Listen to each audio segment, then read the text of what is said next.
Happy 4th of July. Hi y'all. Ignore the intermittent, unavoidable explosions in the background. I live in the city, and, you know, urban people are just, you know, they like things that blow up. And there are a lot of kids around here, and every single one of them has lots of stuff that will blow up everywhere. So, sorry about that, but it is the 4th of July. Hope you're having a great holiday. Okay, to start this, I usually use wooden beads, but I didn't have one big enough that I thought would work. So, you know, genius me, I decided to make a bead out of polymer clay. This is a big, honkin', nasty bead. You're going to see it in a second. And I really didn't have any way to make it super round. I made it as round as I could. Baked the thing for like 35 minutes to make sure it was hard. Tried to get my hole centered. And, you know, hey, it's not half bad, but it's pretty ugly. But you start out with a round bead. Or an oval, but I would start with round. Yeah, that's what it looks like. Wooden beads work better because the holes are centered much better. You know, you're going to have an excellent center with a wooden bead machine made. So use that instead, but I didn't have one. Get some glue dots. I love glue dots for beading. They're freaking awesome. And you're going to put the dots around the circumference of the bead as close to the center as you can get them. These are the little tiny ones, and they're just regular, you know, scrapbooking glue dots. They're very sticky and strong. They work great. I love them. So you're going to put the dots all the way around the circumference of the bead, like that. We're going to use 3 sizes of seed beads, 8s, 11s, and 15s. We're going to use size reduction and count reduction to accomplish this. So you're going to start with your largest seed bead, which is the 8s, and you're going to count out an even amount of beads. This big old bead takes 48. It took 48 beads to go all the way around. And then you tie them in a circle, go through the beads twice to make a loop, and then tie them, not real tight, but, you know, kind of loosely so that it's together. And then you start your peyote stitch around. And before you start beading, you have to put the ring onto your core bead. So slip that ring onto your core bead and over your glue dots, trying to get it centered. You're going to be adjusting your beadwork quite often to keep the hole centered in your beadwork. And I'll show you that in a little bit.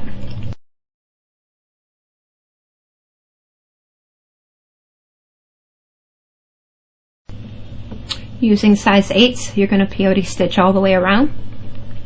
This is tubular stitch peyote. And you pick up a bead, skip a bead, put your needle through the next bead, pick up a bead, skip a bead, put your needle through the next bead, etc., etc., all the way around.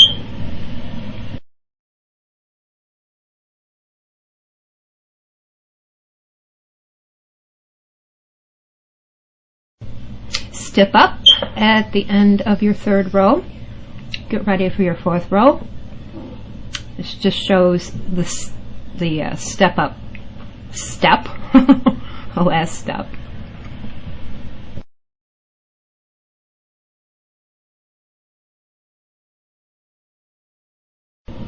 You're going to add a 4th row of size 8s, peyote stitch all the way around, and step up again. You see how the beads are not centered in the middle of the core bead? You're going to fix that now. You're going to readjust your beadwork so it's in the middle of your core bead. Just like that. See how I moved it so it's in the middle now.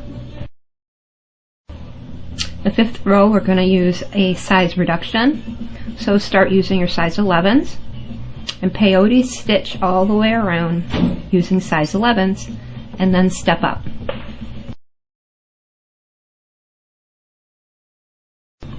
bead another row of 11s all the way around, and then step up.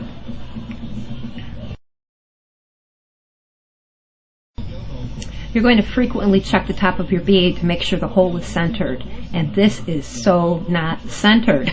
It's really, really off.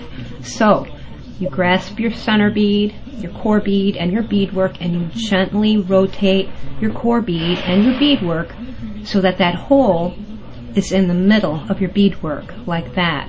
This is very important so you can get a head pin or something in when you're finished. I added 2 more rows of 11s, stepping up each time.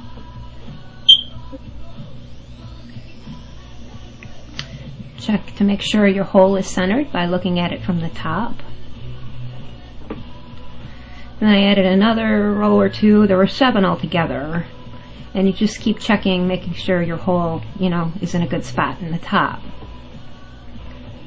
And now we're going to start reduction with 15s. Peyote in a row of 15s. Step up when you're done. I forget how many I had altogether, 4 or 5 I think. Again, check your hole center from the top, make sure it's in the middle. I've got 4 rows of 15s in, and the beads are starting to pull away from the curve. It curves very severely after here. So I bead in 4, I skip 1, bead in 4, and skip 1, all the way around to do a count reduction on the 5th row of the 15s. Here I'm stepping up after that reduction row, space reduction row. This is a view from the top with the space reduction after every 4 beads. Firecrackers and bombs are everywhere. I'm going to stop for a few minutes. Wow, sounds like Baghdad out there. Okay, anyway, you're going to bead the next row after your space reduction, count reduction row with 15s and 11s. So you're going to bead with 15s until you get to this space that you skipped, and you're going to add an 11 in that space. Now it starts getting a little hairy after this, and difficult to explain because it turns into bead by the seat of your pants beading. There's no pattern to it. You're basically trying to fill in spaces and keep it, looking coherent and even.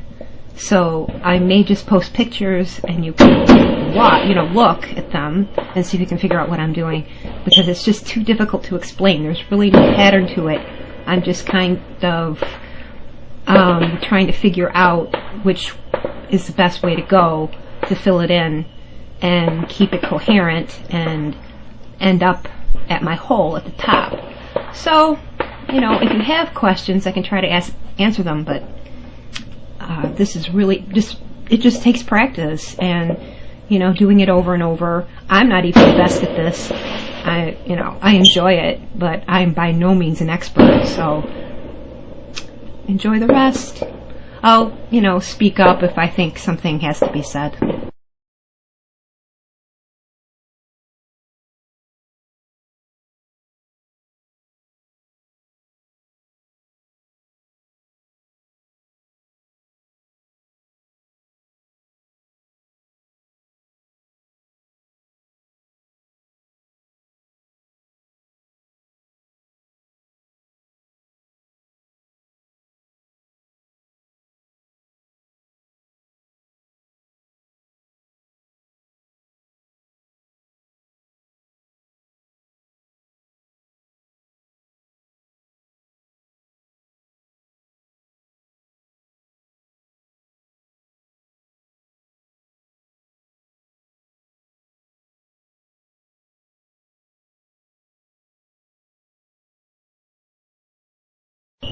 I'll have you know that step-by-step beading offered me $125 to publish this, so I don't know what happened. I screwed up and didn't get it.